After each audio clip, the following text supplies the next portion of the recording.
ರಾಜಕೀಯ ಲಾಭ ಉದ್ದೇಶನೇ ಇಲ್ಲ, ಅಥವಾ ನಮ್ಮ ಸಮಾಜಕ್ಕೆ ಏನು ಮಾಡಬೇಕು ಅಂತಾನು ನಾವು ಹಿಂದೆ ಮಾಡಬೇಕು ಅಂದಾಗ ನಾವು ಯೋಚನೆ ಕೂಡ ಮಾಡಿರಲಿಲ್ಲ.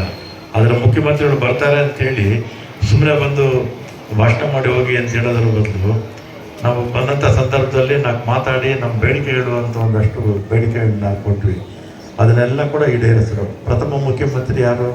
ಕೆ.ಸಿ. ರೆಡ್ಡಿ. ಅವ್ರ ಸ್ಟ್ಯಾಚ್ಯೂ ಇರಲಿಲ್ಲ ವಿಧಾನಸೌಧ ಮುಂದೆ, ಅದನ್ನು ಮಾಡಿಕೊಟ್ರು. ನಮ್ಮ ರೆಡ್ಡಿ ಸಮಾಜದ್ದು ಒಂದು ಸಂಘ ಇದೆ, ಅದರೊಂದು 20 ಎಕರೆ ಜಾಗ ನಗರದಲ್ಲಿ ಇದೆ, ಡಿಸ್ಪ್ಯೂಟ್ ಆಗೋಗಿತ್ತು ಜಾಗ, ಅದನ್ನು ಕೂಡ ಕ್ಲಿಯರ್ ಮಾಡಿಕೊಟ್ರು. ಮತ್ತು ಹೇಮಂತ್ ಜಯಂತಿಗೆ ಅಧಿಕೃತವಾಗಿ ನಮಗೆ ಮೊದಲು ಹೇಮಂತ್ ಜಯಂತಿ ಅನಧಿಕೃತವಾಗಿ ಮಾಡ್ಕೋಬೇಕಾಗಿತ್ತು, ರಾಜ್ಯ ಸರ್ಕಾರದಲ್ಲೇ ಮಾಡಿ ಅಂತ ಹೇಳಿದಾಗ ಅದೇ ವರ್ಷನೇ ಆದೇಶ ಮಾಡಿಸ್ಕೊಟ್ರು.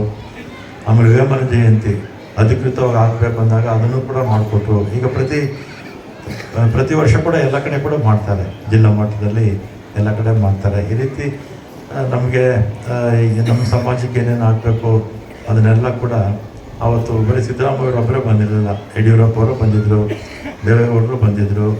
ಮತ್ತು ಸಮಾರಂಭಕ್ಕೆ ಬಂದಂಥ ಜನ ನೋಡಿ ಮುಖ್ಯಮಂತ್ರಿಗಳಿಗೆ ನಾವೇನು ಕೇಳಿದ್ದು ಯಾವುದೂ ಇಲ್ಲ ಅಂತ ಹೇಳೇ ಇಲ್ಲ. ಅವ್ರ ಸ್ಥಾನದಲ್ಲಿ ಬೇರೆ ಯಾರನ್ನ ಇದ್ದಿದ್ರು ಕೂಡ ಮಾಡಿರೋರು.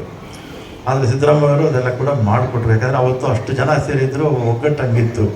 ಒಗ್ಗಟ್ಟಿದ್ರೆ ಬಲ ಅಂತ ಕೇಳೋಕ್ಕೆ ಆಯಿತು.